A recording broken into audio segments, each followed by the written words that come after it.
Hello students, कैसे हो आप सभी। आज की इस वीडियो में अपन पढ़ेंगे ट्वेल्थ क्लास में लिटरेचर है, उसकी फर्स्ट पोइम है अ लेक्चर अपॉन शैडो। इसके बारे में डिस्कस करेंगे आज। फर्स्ट पोइम कौन सी है? अ लेक्चर अपॉन शैडो। ये जो पहली पोइम है अ लेक्चर अपॉन शैडो, इसके बारे में डिस्कस करने वाले हैं। तो देखते हैं। तो आज अपन इसका जो टेक्स्ट है उस टेक्स्ट के बारे में डिस्कस करेंगे। लेकिन मैं आपको इस पोइम के टेक्स्ट को पढ़ाने से पहले इस पोइम के बारे में बताना चाह रहा हूँ कि पोइम है किसके बारे में। कुल मिला के बताना चाह रहा हूँ कि अबाउट पोइम बात करेंगे अपन कि पोइम में कौन सी बातें बताई गई है। अगर स्टूडेंट्स, अगर मैं आपको डायरेक्ट इसके टेक्स्ट को पढ़ाने लग जाऊँ अभी, तो आपकी पोइम समझ में आएगी नहीं। सबसे पहले अपन किसी भी पोइम को पढ़ेंगे ना, तो उसका बेस अपन को पता होना चाहिए कि एक्चुअली में इसमें पोइट है वो क्या थॉट कन्वे करना चाह रहा है। इस बात का अपन को पता होना चाहिए। अगर वो बात अपने माइंड में है और उस चीज को लेके अपन पोएम पढ़ते हैं, तो फिर वो पोएम अपन को इजीली समझ में आ जाती है। लेकिन जैसे मान लो अपन को अ लेक्चर अपॉन शैडो, इस पोएम के बारे में अपन को कुछ पता ही नहीं है कि इसके बारे में, और डायरेक्ट लाइन टू लाइन पढ़ने लग जाएंगे तो इसके टेक्स्ट को पढ़ने मात्र से आपको पोएम समझ में नहीं आएगी। ठीक है ना? तो इसके बारे में देखते हैं किसके बारे में है। और जैसा कि आपको दिख ही रहा है कि अ लेक्चर अपॉन शैडो जो पोएम है, इसके राइट पोइट का क्या नाम है? इसके पोइट का नाम है जॉन डन, जो कि मेटाफिजिकल पोइट है। ठीक है ना? तो इसके आपको देखो, एक चीज बता रहा हूं मैं आपको कि आपको पोएम के नेम के साथ उसके पोइट का नाम याद रखना है। उस पोइट का बारे में आपको उसका जीवन परिचय याद रखने की आवश्यकता नहीं है, क्योंकि आपकी बोर्ड की क्लास में जो आपसे क्वेश्चन पूछे जाएंगे, ओनली पोएम से पूछे जाएंगे, कविता से पूछे जाएंगे। पोइट के जीवन परिचय से क्वेश्चन नहीं किए जाएंगे आपसे। ठीक है ना? तो इसके ओनली क्या नाम याद रखना है आपको, इसके जो पोइट का क्या नाम है वो ये नाम याद रखना है। अब इस पोइम के बारे में चलते हैं, इस पोइम के बारे में देखते हैं, अबाउट पोइट बात करते हैं। तो अबाउट पोइम बात करेंगे। देखो, देखो इसमें बताया क्या गया है पोइम के अंदर, मैं आपको बता रहा हूँ। देखो, इस पोइम में जो मेन बात बताई गई है ना, पोइट जो जॉन डन बता रहा है वो लव के बारे में बात कर रहा है। वो किसके बारे में बात कर रहा है? लव। लव का मतलब क्या है यहाँ पे? लव का मतलब है कि वो ट्रू लव, एक तो ट्रू लव और एक फॉल्स लव, इन दोनों के बारे में बात करेगा। एक्चुअल में सच्चा प्रेम बोलेंगे किसको अपन, और जो झूठा प्रेम है, फॉल्स लव है, वो क्या होता है, उसकी विशेषता क्या होती है। ठीक है ना? तो यहाँ पे क्या बताना चाह रहा है, वो लव के बारे में बताएगा। और लव के बारे में स्पेशली क्या, यूं नहीं भी सच्चे प्रेम के बारे में, दोनों प्रकार के जो प्रेम है उनके बारे में डिस्कस करेगा। तो ये पोइम में क्या बताया गया है? एक तो ये पोइम में लव के बारे में डिस्कस किया गया है। लव और लव की जो नेचर है, changing nature of love. Changing nature of love मतलब लव का जो परिवर्तन होता रूप है, उसको बताया गया है कि लव हमेशा एक जैसा नहीं रहता है। अगर जो प्रेम स्थायी रहता है, स्थायित्व रहता है उसमें, तो उसको तो सच्चा प्रेम बोलता है। लेकिन जिस लव में परिवर्तन आते हैं, चेंजेस आते हैं, तो उसको फॉल्स लव बोल रहा है। तो पोइट अपन को यहाँ पे क्या बताता है? प्रेम के बारे में बताता है, लव के बारे में बताता है कि एक्चुअल में लव होता क्या है। ठीक है ना? जैसा कि पोइम में स्टार्ट होंगी तभी अपन को पता लगेगा कि वो अपनी बिलव्ड है, अपनी प्रेमिका है, उसको एक लेक्चर दे रहा है, किसके बारे में? लव के बारे में बता रहा है कि सच्चा प्रेम क्या होता है, प्रेम में कौन कौन सी प्रॉब्लम आ सकती हैं। तो वो पोइट है यहाँ पे स्पेशली सच्चे प्रेम और जो फॉल्स लव है, फॉल्स लव उसके बारे में बता रहा है। और लव के अंदर जो चेंजेस आते हैं उनके बारे में बता रहा है। तो यहाँ पे वो लव की 3 स्टेजेस की बात करता है। चेंजिंग नेचर ऑफ लव का मतलब क्या है कि लव है, उसमें परिवर्तन आना, मतलब उसमें 3 प्रकार की स्टेज की बात कर रहा है पोइट यहाँ पे। और ये स्टेजें कितनी हैं? 3 हैं। फर्स्ट स्टेज है बिगिनिंग ऑफ लव, जब प्रेम की शुरुआत होती है। दो, एक लड़का और एक लड़की दोनों आपस में रिलेशन में आते हैं, उनका लव स्टार्ट होता है, उसके बारे में बताता है वो। जब सेकंड कंडीशन स्टेज है, जब उनका लव है वो क्लाइमैक्स पे, परफेक्ट स्टेज पे पहुंच जाता है, मतलब उनके मध्य कोई प्रॉब्लम नहीं रहती है, कोई कंफ्यूजन नहीं रहता है ना, उनका प्रेम बहुत गहरा रहता है, उसके बारे में बताता है। सेकंड स्टेज उसके बारे में बताता है। थर्ड स्टेज है declining stage of love, love में गिरावट आना। यदि मान लो पोइट बताता है कि यदि मान लो प्रेम जो लव है वो फॉल्स रहता है, झूठा रहता है, तो वो परफेक्ट स्टेज के बाद में धीरे धीरे गिरने लग जाता है, धीरे धीरे उसमें कमी आने लग जाती है। और वो लव जो शुरुआत में मजबूत होता जा रहा है, मजबूत होता जा रहा है, अपनी परफेक्ट स्टेज पे पहुंच गया है और उसके बाद में उसमें कमी नहीं आ रही है, तो पोइट उसको क्या बोल रहा है, उसको बोल रहा है ट्रू लव। तो अगर मान लो लव हमेशा इस परफेक्ट स्टेज पे रहता है, तो वो पोइट बोल रहा है कि कौन सा लव है, ट्रू लव है। तो यहाँ पे ये जो लव की 3 स्टेजें बताई है उसने, पोइट ने, जॉन डन ने, 3 स्टेजें कौन-कौन सी हैं? फर्स्ट है बिगिनिंग ऑफ लव, शुरुआत होना प्रेम की, ठीक है ना? सेकंड है क्लाइमेक्स पे पहुंचना, परफेक्ट स्टेज पे पहुंचना। थर्ड है डिक्लाइनिंग स्टेज ऑफ लव, 3 प्रकार की स्टेज है। तो यहाँ पे इन 3 प्रकार की स्टेज को एक सिंबल लेके, एक प्रतीक लेके समझा रहा है और वो सिंबल लिया है उसने शैडो का। किसका? शैडो का। शैडो का मतलब क्या होता है? परछाई। ठीक है ना? तो देखो यहाँ पे लिखा हुआ भी है कि द पोइट, जो कवि है John Donne, explains the 3 stages of love through shadow. किसके माध्यम से समझा रहा है वो? इन 3 स्टेज को समझाएगा। किसके माध्यम से? शैडो के माध्यम से समझाएगा। या इसी को अपन क्या बोल सकते हैं? मोमेंट ऑफ सन। सन की गति। देखो सूर्य गति करता है, सुबह मॉर्निंग समय में जो शैडो रहती है, परछाइयाँ बनती है, धीरे-धीरे वो शैडो कम होती जाती है ना? जब आफ्टरनून में पहुंच जाती है वो शैडो बिल्कुल गायब हो जाती है और आफ्टरनून की कंडीशन में आती है, दोपहर के बाद की कंडीशन में, तो परछाइयाँ वापस बनने लग जाती हैं। जिस प्रकार से जो सन है वो मूवमेंट करता है, गति करता है, उसके आधार पर जो परछाइयाँ बनती हैं, उन परछाइयों के माध्यम से वो प्रेम की तीनों स्टेज को समझाता है। ठीक है ना? तो यहाँ पे वो लव की 3 स्टेज हैं, बिगिनिंग वाली, क्लाइमेक्स वाली और डिक्लाइनिंग वाली। तो इन 3 स्टेजेस को किसके माध्यम से समझाता है? 3 प्रकार की परछाइयों की बात करता है यहाँ पे। कितने प्रकार की परछाइयों की बात कर रहा है? 3। फर्स्ट कौन सी है? मॉर्निंग शैडो, जिसको अपन बिफोर नून वाले शेडो बोलते हैं।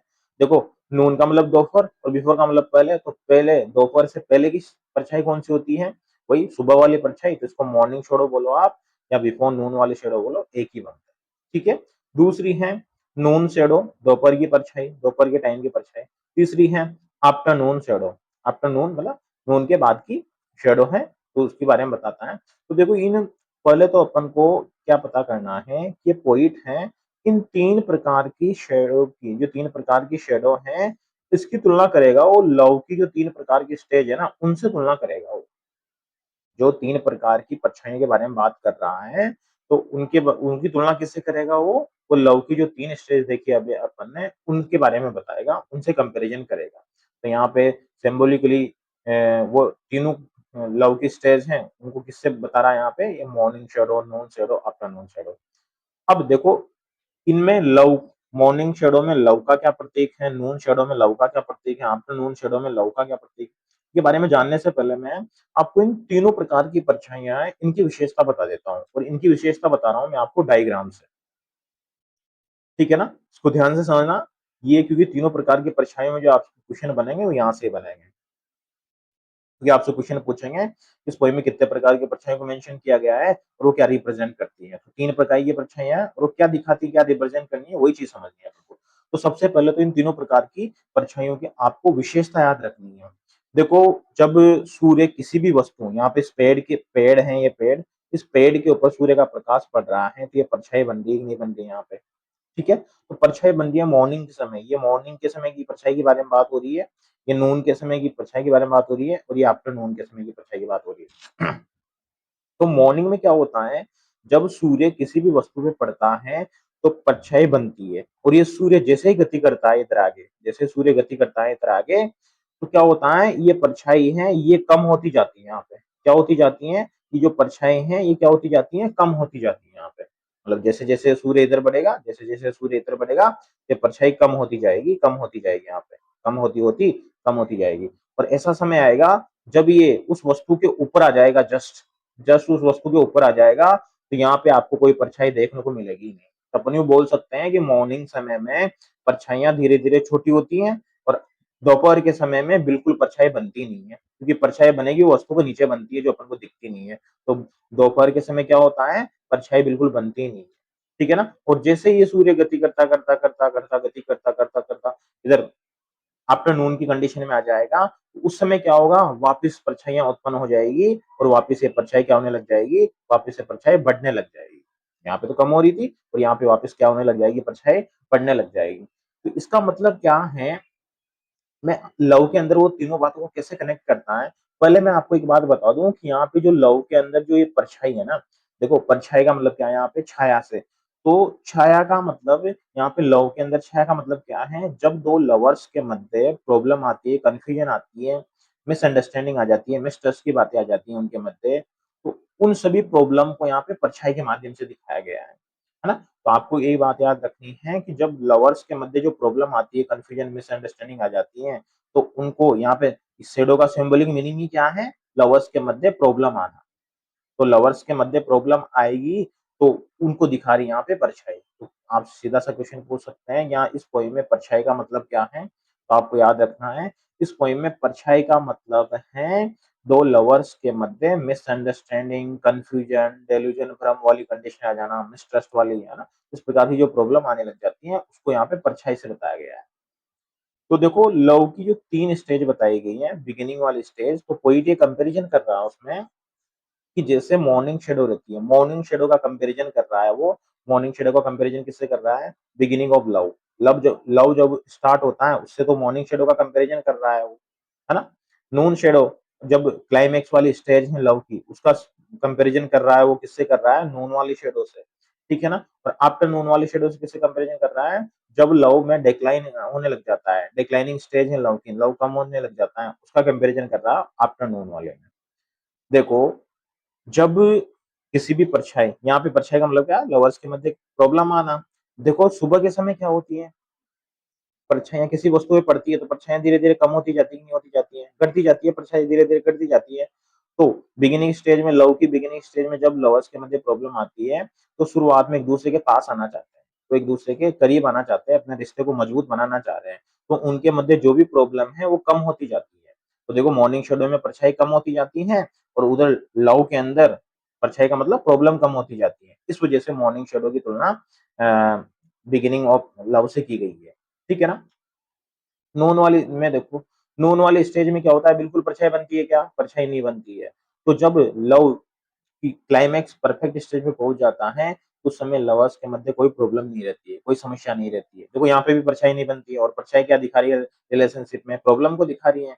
तो नून वाली स्टेज पे क्या नहीं बनती है, परछाई नहीं बनती है बिल्कुल भी। ऐसे ही क्लाइमैक्स वाली स्टेज है, उससे तुलना की गई है नून वाली की, तो उस स्टेज में भी क्या नहीं होता है, लवर्स के मध्य कोई प्रॉब्लम नहीं रहती है, कोई कंफ्यूजन नहीं रहता, उनको परफेक्ट स्टेज लगती है लव की।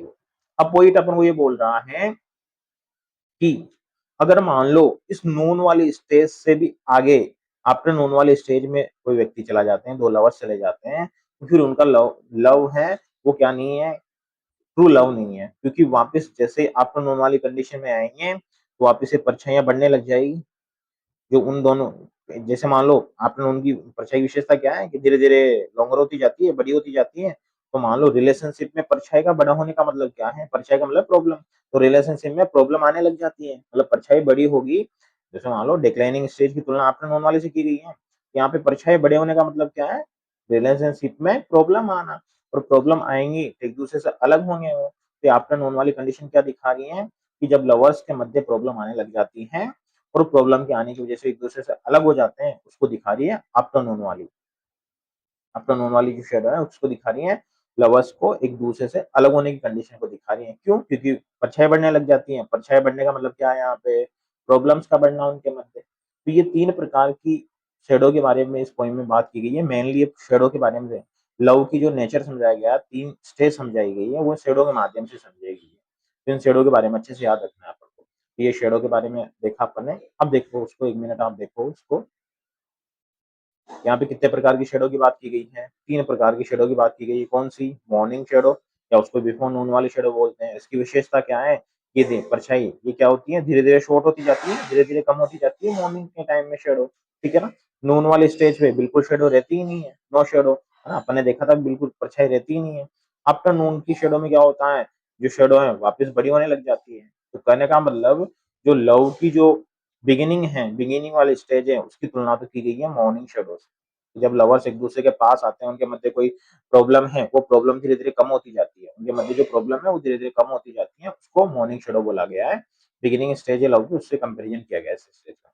नून वाली शेडो है, इसका तुलना की गई है परफेक्ट स्टेज लव की, उससे की गई है। देखो क्यों की गई है, नून शेडो की विशेषता क्या है कि यहाँ कोई परछाई नहीं बनती है, और परछाई नहीं बनने का मतलब रिलेशनशिप में क्या है कि 2 लवर्स के मध्य कोई प्रॉब्लम नहीं है। आपस में अच्छे से रह रहे हैं, मजबूती से उनका बॉन्ड चल रहा है ना? बहुत अच्छे से रह रहे हैं वो। तो नो शैडो का मतलब परफेक्ट स्टेज को दिखा रहा है ये। नॉन शैडो किसको दिखा रहा है? परफेक्ट स्टेज को दिखा रहा है। आफ्टरनून वाली शेडो क्या बता रही है? इसमें वही वापस परछाइयाँ वापस बड़ी होने लग जाती हैं, और परछाइयाँ बड़ी होने का मतलब क्या है लव के अंदर? वही प्रॉब्लम्स का ज़्यादा बढ़ना, और प्रॉब्लम्स का बढ़ते हैं तो आपस में लवर्स क्या हो जाते हैं? एक-दूसरे से अलग हो जाते हैं। एक-दूसरे से क्या हो जाते हैं? अलग हो जाते हैं। इस प्रकार से इस पोएम में जो एक तो लव के बारे में बताया गया है, कि लव क्या होता है? सच्चा लव क्या होगा? फ़ॉल्स लव क्या होगा? और लव के अंदर कौन-कौन सी स्टेज आती है उनके बारे में बताया गया है। लव के अंदर कितनी स्टेज के बारे में बात की गई है? लव के अंदर 3 स्टेज के बारे में बात की गई है। एक तो कौन-कौन सी? बिगिनिंग ऑफ लव, लव की शुरुआत होना, है ना? क्लाइमेक्स या परफेक्ट स्टेज ऑफ लव, है ना? या डिक्लाइनिंग स्टेज ऑफ लव। यदि मान लो प्रेम झूठा है तब ये स्टेज आएगी। यदि मान लो किसी का प्रेम सच्चा है तो हमेशा इस स्टेज पे रहेंगे वो। है ना? परफेक्ट स्टेज पे रहेंगे। लेकिन जैसे मान लो परछाई बढ़ने के जैसे दोपहर में परछाई बढ़ती है दोपहर के बाद में, तो उस समय देखिए मान लो परछाई बढ़ने लग जाती है, तो उसी के दौरान यदि रिलेशनशिप में भी प्रॉब्लम आने लग जाए, तो फिर वो फ़ॉल्स लव है। उसमें डिक्लाइन आने लग गया, और जब प्रेम कम होने लग जाता है, तो इसका मतलब वो सच्चा प्रेम नहीं है। इस प्रकार से इस पोएम में क्या बताया गया है? एक तो लव के बारे में बताया गया है, और लव के अंदर जो परिवर्तन आता है, वो स्टेजों के बारे में बताया गया है, और फाइनल कॉन्सेप्ट एक बताया गया है कि सच्चा प्रेम होता क्या है? वो अपनी प्रेमिका है, उस प्रेमिका से बोल रहा है कि अपनी प्रेमिका को एक लेक्चर दे रहा है, किसके बारे में? लव के बारे में। सच्चा प्रेम क्या होता है? लव के अंदर कौन-कौन सी प्रॉब्लम आ सकती हैं? अपन को प्रॉब्लम अपने रिलेशनशिप में नहीं लानी है। इस प्रकार का एक भाषण दे रहा है वो इस पोएम में, लव के बारे में। साथ में ये बता रहा है, एक सच्चा प्रेम होता क्या है? ट्रू लव क्या होता है? उसके बारे में बता रहा है। ठीक है? तो आगे बढ़ते हैं। जैसा कि मैंने आपको बताया था कि यहाँ पे शैडो का मतलब क्या है? यहाँ पे शैडो का मतलब है हेयर शैडोज रिप्रेजेंट। यहाँ पे शैडो क्या रिप्रेजेंट कर रही है? Mistrust, misunderstanding, delusion. डिल्यूजन का मतलब होता है भ्रम। इसका मतलब क्या होता है? भ्रम।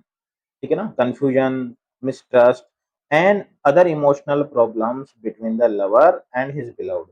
कोई प्रेमी है, उसकी प्रेमिका के मध्य जब ये प्रॉब्लम आने लग जाती है, मिसट्रस्ट वाली, मिसअंडरस्टैंडिंग वाली, भ्रम आने लग जाते हैं उनके दोनों के मध्य, यहाँ पे शैडो का मतलब। ठीक है ना? तो आपको याद रखना है यहाँ इस पॉइंट में शैडो का मतलब क्या है, ये बात आपको याद रखनी है।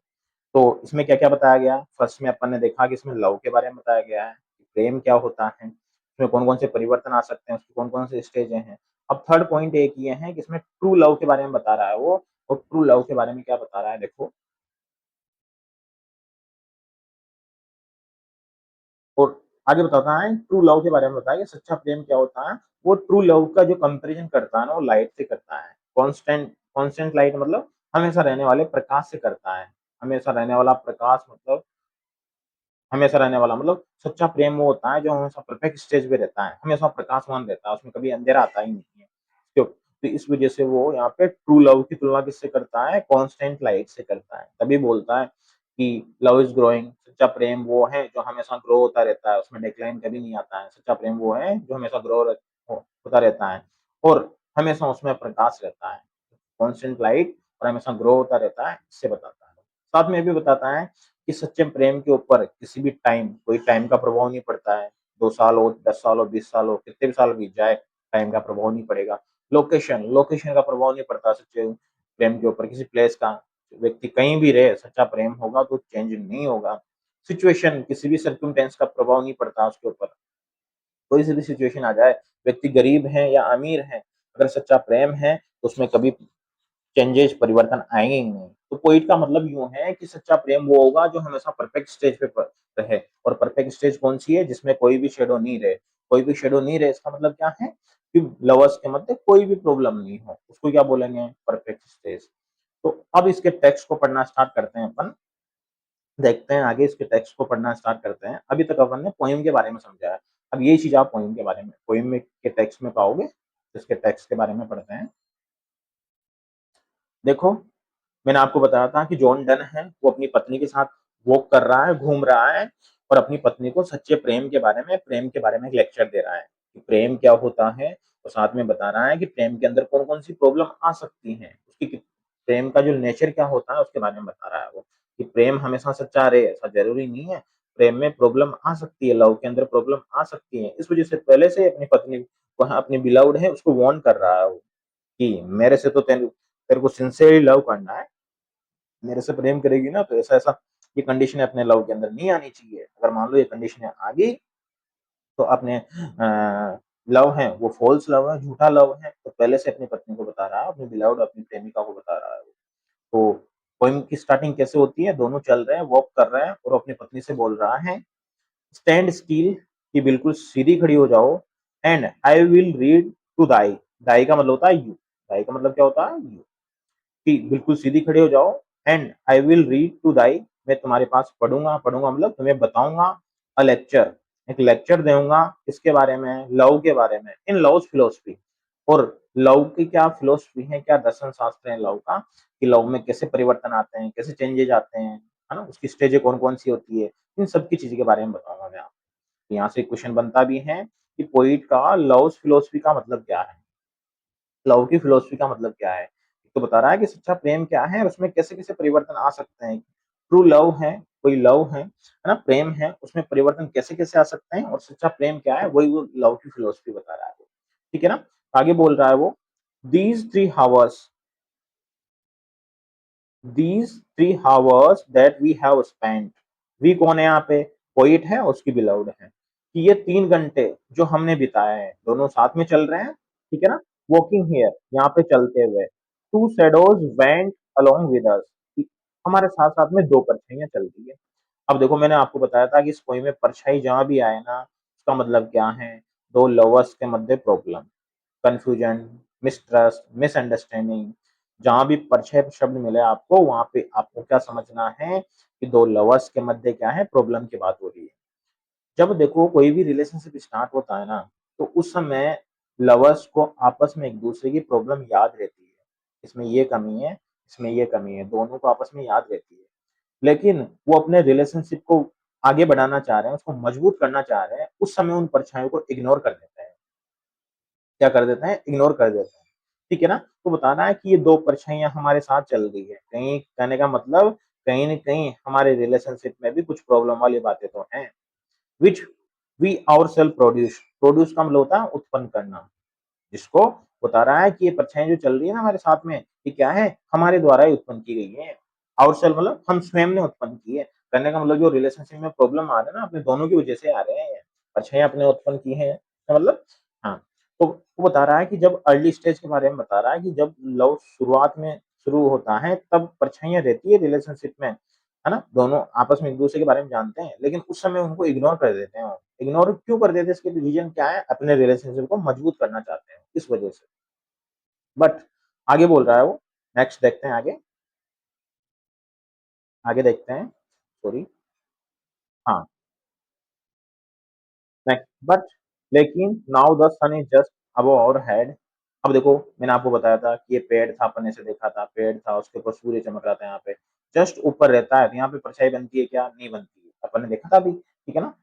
नाउ द सन, लेकिन अब जो सूर्य है is just above our head, हमारे जस्ट सिर के ऊपर है। We does we do those shadows tread, तो हमने इन परछाइयों को कुचल दिया है। इंपॉर्टेंट लाइन है फ्रेंड्स ये। तो सूर्य जब सूर्य सिर के ऊपर रहता है, इसका मतलब जब किसी भी वस्तु के ऊपर रहता है तो परछाई नहीं बनती है ना। तो कहने का मतलब यूं है कि वो जॉन डन और उसकी पत्नी दोनों आपस में बात कर रहे हैं, तो बोल रहे हैं कि अभी तो अपन शुरुआत में जब स्टार्ट हुए थे तब तो 2 परछाइयाँ थी हमारे पास में, लेकिन धीरे-धीरे जैसे अब ये सूर्य हमारे सिर के ऊपर है, मतलब हम रिलेशनशिप में आगे बढ़ गए हैं, अपनी परछाई मतलब प्रॉब्लम को कम कर दिया है, धीरे-धीरे कम हो गई है प्रॉब्लम सारी। अब ये सूर्य हमारे सिर पे है, तो कोई परछाइयाँ नहीं है और हमने परछाइयों को कुचल दिया है। ट्रीड का मतलब होता है कुचलना। वी मतलब उन दोनों जॉनडन और उसकी बिलोव्ड हैं। दोज़ शैडोज़ जो 2 परछाइयाँ बन रही थी, उनको कुचल दिया है। तो यहाँ पे परछाइयों को कुचलने का मतलब क्या है? उन दोनों के रिलेशनशिप में प्रॉब्लम्स को कम करना। कुचलना मतलब मिटाना, तो परछाइयों को मिटाने का मतलब क्या है? प्रॉब्लम्स को मिटाना, क्योंकि आपको पता है कि इस पोएम में शैडो शब्द है, उसका मतलब क्या है? 2 लवर्स हैं, उनके मध्य क्या आना? प्रॉब्लम्स आना। तो उनने परछाइयों को कुचल दिया, इसका मतलब क्या है? कि हम सारी परछाइयों को कुचल दिया, इसका मतलब क्या है? सारी प्रॉब्लम वगैरह खत्म कर दी है। And to brave clearness all things are reduced, और इस प्रकार से हमने जो साहसी भरा कार्य किया है, दोनों के मध्य अब कोई प्रॉब्लम नहीं है, बिल्कुल क्लियरनेस आ गई है। इस वजह से सभी चीज़ें अब क्या हो गई है? रिड्यूस हो गई है। रिड्यूस का मतलब कम हो गई है, मतलब जितनी भी प्रॉब्लम्स थी वो सारी चीज़ें कम हो चुकी है हमारे रिलेशनशिप में से।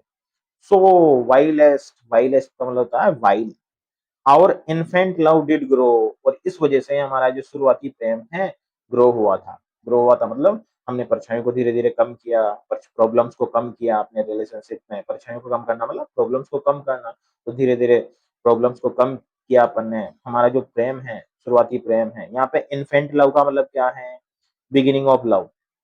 लव की जब शुरुआत होती है, इन्फेंट का मतलब होता है दोस्तों शिशु। जब एक छोटा बच्चा होता है, उसका जन्म होता है, उसको शिशु बोलते हैं। यहाँ पे इन्फेंट लव किसको बोलेंगे अपन, शिशु प्रेम, मतलब वो शुरुआती प्रेम है। अब वो बढ़ रहा है क्योंकि परछाइयों को कुचल दिया है। डिसग्यूजेस डिड, और ये जो हम क्या करते थे, डिस्क्यूज करना मतलब छिपाना। जो हम प्रॉब्लम्स वगैरह को छिपाते थे एक दूसरे को, अब वो प्रॉब्लम वगैरह भी क्या होने लगी है, प्रॉब्लम भी हमारे रिलेशनशिप चली गई है, क्योंकि अब कोई भी छिपाते नहीं है, दोनों के रिलेशनशिप में बॉन्ड बन गया है। ठीक है ना, तो डिस्क्यूज मतलब छिपाना। And shadows flow from us, और परछाइयां हमसे बह गई हैं। बह गई है मतलब वही प्रॉब्लम्स वगैरह हमारे रिलेशनशिप में से चली गई है। अब बिल्कुल भी रिलेशनशिप में क्या नहीं है, प्रॉब्लम नहीं है बिल्कुल। परछाइयों के बहने का मतलब क्या है, बिल्कुल रिलेशनशिप में कोई प्रॉब्लम नहीं रहना। एंड और केयर्स, क्योंकि हमने हमारे लव, जो अपना लव है उसकी केयर की है। इनसे परछाइयों को हटा दिया है बिल्कुल। परछाइयों को हटा दिया है मतलब हमारी प्रॉब्लम्स वगैरह को हटा दिया है बिल्कुल। ठीक है ना। बट नाउ, लेकिन अभी अपन ने जब अपनी परछाइयों को हटा दिया है, प्रॉब्लम को हटा दिया है, क्या हम लव की परिपूर्ण परफेक्ट स्टेज पे पहुंच चुके हैं क्या? नहीं, अभी भी अपन को बहुत मेहनत की आवश्यकता है। But now it's not so. इसका मतलब यहाँ पे इट इज, है ना। It is not so. Poet बोल रहा है कि अभी यही सब कुछ नहीं है, कि अपन को यूं लग रहा है कि सर बिल्कुल परछाइयां नहीं है, हाँ सारी प्रॉब्लम चली गई हैं, जिसका मतलब है कि हम लव की परफेक्ट स्टेज पे पहुंच गए हैं। ऐसा नहीं है। दैट लव, अभी इस लव ने has not attend the highest degree, अभी इस प्रेम ने क्या नहीं किया है, उस हाईएस्ट डिग्री को प्राप्त नहीं किया है। हाईएस्ट डिग्री मतलब लव की हाईएस्ट डिग्री किसको बोलते हैं, जब लव अपनी चरम सीमा पे पहुंच जाता है, जब लवर्स के मध्य कोई प्रॉब्लम नहीं रहती है, कोई कंफ्यूजन नहीं रहती है ना, उस स्टेज को बोला गया है यहाँ पे हाईएस्ट डिग्री। तो बोलना है कि अभी अपन उस हाईएस्ट डिग्री को प्राप्त नहीं किया है। अटेंड का मतलब क्या होता है, प्राप्त करना। Which is still diligent lest others see, कि अभी भी, डिलीजेंट का मतलब होता है श्रम करना, मेहनत करना। अभी भी इस प्रेम के ऊपर अपन को मेहनत करनी है। जैसा कि दूसरे देख रहे हैं, दूसरे अपन को देख रहे हैं, तो अपन बहुत खुश लग रहे हैं कि अपन हाईएस्ट डिग्री प्राप्त कर ली है, लेकिन ऐसा नहीं है। अभी भी अपन को इस लव में बहुत डिलीजेंट मतलब बहुत मेहनत करने की आवश्यकता है। Except our loves at this noon stage, कि अगर मान लो अपना लव है इस नोन स्टेज पे नहीं ठहरा तो। अब देखो यहाँ पे नोन स्टे का मतलब क्या है, दोपहर का मतलब क्या होता है बताओ।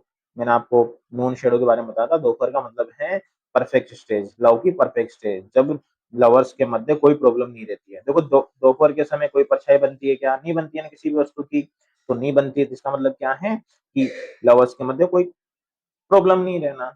यदि मान लो अपना प्रेम इस नून की स्टेज पे नहीं ठहरता है, इस परफेक्ट स्टेज पे नहीं ठहरता है ना, तो वापस आगे बढ़ जाता है। और आगे बढ़ेगा तो कौन सी आएगी, आफ्टरनून वाली कंडीशन आएगी। आफ्टरनून वाली कंडीशन आएगी तो दोबारा परछाइयां बनेगी कि नहीं बनेगी बताओ, बनेगी ना। जैसा कि अपन ने अभी देखा था कि आफ्टरनून में वापस जो परछाइयां हैं वापस बड़ी होने लग जाती है, वापस परछाइयां आने लग जाएगी। ठीक है ना। तो आगे बोल रहा है, we shall new shadow make the other way. अगर अपना लव है वो नोन स्टेज पे नहीं रुकता है, नहीं ठहरता है, तो वापिस अपने दूसरे तरीके से, अदर वे मतलब दूसरे तरीके से हमारे लव के अंदर नई नई परछाइयां आने लग जाएगी। आपसे पूछ रहे यहाँ पे न्यू शेडोज का मतलब क्या है, रिलेशनशिप में वापिस प्रॉब्लम का आना। शेडो का मतलब भी दो लवर्स के मतलब प्रॉब्लम है कि नहीं है, तो यहाँ पे ये जो न्यू शेडो है क्या दिखा रही है, वापिस प्रॉब्लम का आना। ठीक है। तो नई नई परछाइयां वापस आने लग जाएगी, मतलब वापस रिलेशनशिप में प्रॉब्लम आने लग जाएगी। जैसा कि आपको पता है कि आफ्टरनून की कंडीशन में क्या होती है, परछाई बढ़ने लग जाती है। तो यहाँ पे भी जैसे नून की स्टेज से आगे बढ़ेंगे तो वापस परछाई आने लग जाएगी। As the first were made to blind, जैसा कि फर्स्ट में हम जो अपनी परछाइयों को छिपाया था। देखो मैंने बताया था आपको कि लव जब स्टार्ट होता है, लव की जब इनिशियली कंडीशन होती है, उस समय दोनों की प्रॉब्लम एक दूसरे को याद रहती है, लेकिन अपने आप को अच्छा साबित करना चाहते हैं, एक दूसरे के लिए अच्छा साबित करना चाहते हैं, इस वजह से उनको प्रॉब्लम याद नहीं रहती है। बस दूसरों को पागल बनाते रहते हैं वो, कि हाँ यार ये दोनों कितने कपल कितने अच्छे से रह रहे हैं ना, कितने खुश रह रहे हैं ना, इन दोनों में कोई प्रॉब्लम नहीं है। तो दूसरों को ब्लाइंड करने के लिए ये थी वो सारी चीजें, फर्स्ट में जो परछाइयों को अपन ने छिपा रहे थे। Others these which come behind, लेकिन जो अब आई है ये परछाइयाँ, दीज कम बिहाइंड, वापस आ गई है ये परछाइयाँ, तो इनसे अब दूसरे पागल नहीं बनेंगे, अब तो खुद अपने आप को पागल बना रही है इस वस्तु, ये परछाइयाँ। देखो, तो वापस से परछाइयाँ आ गई है, तो इसका मतलब क्या है, will work upon our self, ये हमारे ऊपर कार्य करेगी, एंड ब्लाइंड आवर आईज, और हमारी आंखों को अंधा करेगी, हमारी आंखों को अंधा करेगी। इसका मतलब क्या है कि वापिस, अब वापिस से परछाइयाँ आ गई है, तो वापिस अब दूसरों को पागल नहीं बनाया जा सकता, हम खुद ही पागल बन गए हैं। कहने का मतलब वापिस प्रॉब्लम आने लगी है लव के अंदर, तो वापिस प्रॉब्लम आने लगी है, तो जो लव है वो कमजोर पड़ने लग जाएगा। तो यहाँ पे बताया गया है कि इफ आवर लव फेंट, यदि मान लो हमारा प्रेम है वो फीका पड़ जाता है, फेडेड हो जाता है, फेंट का मतलब होता है फीका पड़ना, और प्रेम का फीका पड़ना मतलब क्या होता है, प्रेम का घटना, प्रेम में प्रॉब्लम आने की वजह से उनमें कमी आना प्रेम में, ठीक है ना। यदि मान लो अपना प्रेम फीका पड़ जाता है, वेस्ट वार्डली डेक्लाइन, और वेस्ट वार्डली डेक्लाइन का मतलब वही कमजोर पड़ जाता है, जैसे सूर्य है, सन है, पश्चिम दिशा के अंदर अस्त होता ही नहीं होता है, पूर्व दिशा में राइज होता है, और पश्चिम दिशा में वेस्ट में सेट होता है, अस्त होता है। तो जैसे सूर्य अस्त होता है, वैसे ही मान लो अपना प्रेम भी कम हो रहा है, उसको बोला है पोइट ने यहाँ पे वेस्ट वार्डली डेक्लाइन। वेस्ट का मतलब पश्चिम दिशा, जैसे सूर्य में पश्चिम दिशा में ग्रेजुअली धीरे धीरे कम होता जाता है, तो यहाँ पे भी लव में कमी को बता रहा है, ठीक है ना। तो लव का फीका पड़ना या वेस्टवार्डली डिक्लाइन क्या दिखा रहा है, लव में कमी आना, लव के अंदर डिक्लाइनिंग होना, ठीक है ना। टू मी दाउ फॉल्सली दाइन, अगर मान लो हम अपना प्रेम कम होता जा रहा है, टू मी, तो दाउ, टू मी मेरे लिए, फॉल्सली दान, तुम भी क्या हो, झूठी हो, फॉल्सली का मतलब क्या, फॉल्स का मतलब झूठा है ना, दाइन, एंड आई टू दाइन माइंड एक्शन शेल डिस्क्यूज, डिस्क्यूज का मतलब होता है वही छिपाना। तो यदि मान लो प्रॉब्लम वापस आ गई है, तो हम इसका मतलब क्या है कि तुम भी मेरे लिए झूठी हो, और मेरे जो भी जितने भी एक्शन है, मैं जो भी कार्य कर रहा हूँ, उनके अंदर कहीं ना कहीं बहुत सारी चीजें मैं भी छिपा रहा हूँ, मतलब दोनों के मध्य प्रॉब्लम तो है, तभी रिलेशनशिप में जो लव है वो कमजोर होता जा रहा है, ठीक है ना, ये बता रहा है वो। नेक्स्ट देखते हैं, नेक्स्ट, एक मिनट फ्रेंड्स, देखते हैं आगे। आगे देखो, the morning shadow wear away, और जैसा कि ये सुबह की परछाएं अब चली गई हैं, वेयर अवे मतलब यहाँ से चली गई हैं, तो सुबह की परछाई का मतलब क्या होता है, जब रिलेशनशिप में प्रॉब्लम कम होके दोनों आपस में एक दूसरे के पास आते हैं, तो सुबह की जो परछाई हैं वो चली गई हैं, but these grow longer all the day, लेकिन अब ये आफ्टरनून की परछाइयाँ आ चुकी है, वापस प्रॉब्लम आ रही है। तो शुरुआती स्तर पे जो प्रॉब्लम थी उनको तो हमने इग्नोर करके अपने रिलेशनशिप को मजबूत बनाया था, लेकिन नून स्टे के बाद में वापस प्रॉब्लम आने लग गई है, जिस वजह से वापस क्या होने लगी है, दीज ग्रो लॉन्गर, ये परछाइयाँ वापस बढ़ने लग गई हैं, ऑल द डेज, अभी पूरे दिन बढ़ रही है, करने का मतलब वापस उनके रिलेशनशिप में क्या हो रहा है, प्रॉब्लम पे प्रॉब्लम आती जा रही है। But oh love's love's day is short, लेकिन बता रहा है कि अगर मान लो इस प्रकार से अगर परछाइयां बढ़ती है लव के अंदर, तो लव है वो शॉर्ट है, लव का दिन वो शॉर्ट है, ऐसा प्रेम इटर्नल नहीं हो सकता, शाश्वत नहीं हो सकता, ऐसा प्रेम क्या है, शॉर्ट रहेगा। इफ लव डिके, यदि मान लो लव का विनाश हो जाता है, वो नष्ट हो जाता है, डिके का मतलब होता है नष्ट होना, तो लव खत्म हो जाता है, उसमें प्रॉब्लम आने लग जाती है, तो इसका मतलब है कि लव का दिन क्या होता है, शॉर्ट है ना। तो ये बताना चाह रहा है कि लव हमेशा सच्चा होता है, ऐसा जरूरी नहीं है, लव क्या हो सकता है, लव है वो शॉर्ट भी हो सकता है, यदि फॉल्स लव है, अगर उसमें प्रॉब्लम आने लग रही है, हाईएस्ट स्टेज में पहुंच गए हैं, और उसके बाद जैसे प्रॉब्लम आने लग जाती है, तो झूठा प्रेम है, ठीक है ना। वो बता रहा है, अब इन दो लाइनों के अंदर वो क्या बता रहा है, इन दो लाइनों के बारे में बता रहा है कि एक्चुअल में ट्रू लव क्या होगा। अभी तक उसने क्या बताया कि लव के अंदर ये स्टेज आएगी, फर्स्ट में लवर्स एक दूसरे की प्रॉब्लम को इग्नोर करते एक दूसरे के पास आते हैं, वो धीरे धीरे परफेक्ट स्टेज पे पहुंच जाते हैं। यदि मान लो परफेक्ट स्टेज से वापस उनमें प्रॉब्लम आने लग जाती है, वापस परछाइयां बढ़ने लग जाती है, मतलब वापस प्रॉब्लम आने लग जाती है, तो उनका प्रेम झूठा है ना। तो अपनी बिलोड को बता रहा है कि अपन को ऐसा प्रेम नहीं करना, अपना तू जो मेरे से प्रेम करे ना, बिल्कुल सिंसियरली, बिल्कुल ट्रूली प्रेम करना मेरे से, ऐसा बता रहा है वो। और लास्ट की दो लाइनों में बता रहा है कि सच्चा प्रेम बोलेंगे किसको अपन, वो बता रहा है, और स्पेशली इस लाइन में बताया गया है, लव, लव मतलब प्रेम, जो ट्रू लव है हमेशा ग्रो होता रहता है, हमेशा परफेक्ट स्टेज पे रहेगा वो, और फुल ऑफ कॉन्स्टेंट लाइट, और हमेशा स्थायी प्रकाश की तरह रहेगा। तो यहाँ पे लव की तुलना किससे की गई है? कांस्टेंट लाइट से की गई है और एक उसकी विशेषता बताइए हमेशा बढ़ता रहता है सच्चा प्रेम। एंड हिज फर्स्ट मिनट और उसकी फर्स्ट मिनट में आफ्टरनून इज अ नाइट। यदि मान लो आफ्टरनून की कंडीशन के बाद में अगर वो आगे बढ़ता है और आफ्टरनून के बाद में क्या होता है, वही परछाई आने लग जाती है। तो परछाई आने का मतलब क्या है? दो लवर्स के मध्य प्रॉब्लम आना। तो फिर अगर प्रॉब्लम आने लगी तो फिर इसका मतलब क्या है कि उसमें नाइट आ गई, और नाइट का मतलब होता है अंधेरे से, और अंधेरे का मतलब क्या है यहाँ से? वही लवर्स के मध्य प्रॉब्लम आना, और प्रॉब्लम के आने की वजह से क्या होता है? उनका रिलेशनशिप टूट जाता है और एक दूसरे से अलग हो जाते हैं। तो इस पोइम में टोटली बातें बताई गई हैं। एक तो क्या-क्या बताया गया, फर्स्ट पॉइंट तो रिकॉल करो कि प्रेम क्या होता है, प्रेम के ऊपर लेक्चर दे रहा है। प्रेम की 3 स्टेजें हैं, उसका जो चेंजिंग नेचर है लव का, उसके बारे में बता रहा है वो, 3 स्टेजें हैं। उनकी तुलना वो शैडो से करता है, 3 प्रकार की शैडो बताई थी, उनसे तुलना करता है, ठीक है ना? लास्ट में ट्रू लव के बारे में बता रहा है। उसमें 2-3 फ्रेज़ हैं, वो आपको अच्छे से याद रखने हैं, और कौन-कौन से फ्रेज़ हैं मैं आपको बता देता हूँ। इसके अंदर कौन-कौन से फ्रेज़ हैं। एक तो आपको ये अच्छे से याद रखना है, कौन-कौन से? एक तो ये है लव फेंट, ये वाला फ्रेज़ अच्छे से याद रखना है। वेस्टवार्डली डिक्लाइन, ये फ्रेज़ अच्छे से याद रखना है। इन दोनों का मतलब ही क्या है? लव का कमज़ोर पड़ना, लव का कम होना, डिक्लाइन होना, प्रॉब्लम आने की वजह से। देखिए, डिस्फ्यूज़ शब्द का याद रख लेना, इसका मतलब क्या होता है? डिस्फ्यूज़ का मतलब होता है छिपाना। जब लवर्स एक-दूसरे की फीलिंग्स को छिपाने लग जाते हैं, है ना? जब फीलिंग्स को छिपाने लग जाएँगे तो उनके मध्य क्या आने लग जाती है? प्रॉब्लम आने लग जाती है। ठीक है ना? तो ये और एक न्यू शेड वाला याद रखना ना, नई परछाई का मतलब क्या है यहाँ पे रिलेशनशिप में? नई-नई प्रॉब्लम आने से।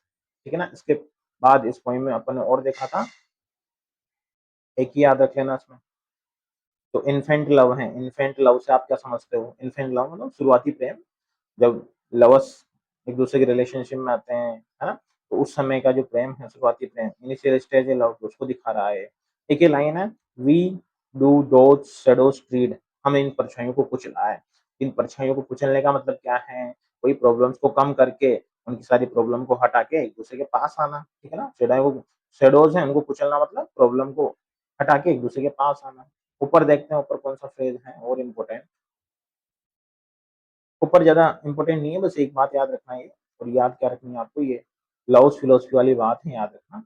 पोएट ने लव की फिलॉसफी क्या बताई है, तो लव के बारे में क्या-क्या बताता है कि सच्चा प्रेम क्या होता है, उसके बारे में बता रहा है वो, ठीक है ना? साथ में लव की 3 प्रकार की स्टेजें हैं, 3 प्रकार की स्टेज के बारे में बता रहा है। सच्चा प्रेम क्या होता है, तो ये लव की फिलॉसफी है पूरी, जो अपनी प्रेमिका को समझाया है। तो ये थी अ lecture upon the shadow poem थी बाय जॉन डन, जिसमें स्पेशली उसने लव और लव के नेचर के बारे में बताया, शैडो से कंपैरिजन करके, 3 प्रकार के शैडो से कंपैरिजन करके बताया उसने। तो ये आपकी पोएम थी। अगर आपको पोएम अच्छे से समझ में आई हो तो चैनल को ज़रूर सब्सक्राइब करें, और अपने फ्रेंड्स, अपने क्लासमेट को ज़रूर बताएँ पढ़ने के लिए, ठीक है? Thank you very much.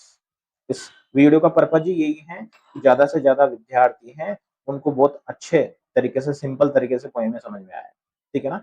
जैसा कि अगर मैं डायरेक्ट इस पोएम को पढ़ा था तो आपकी समझ में नहीं आती, लेकिन उससे पहले मैंने आपको कुछ इसके बारे में बताया कि इसके बारे में कौन-कौन सी चीज़ें हैं इसमें, तो आई होप आपको ये पोएम समझ में आई होगी। अगर समझ में नहीं आई हो, एक बार वीडियो को ज़रूर देखें। अगर आपने चैनल को सब्सक्राइब नहीं किया है, तो चैनल को ज़रूर सब्सक्राइब करें, और जैसा कि इससे संबंधित क्वेश्चन आंसर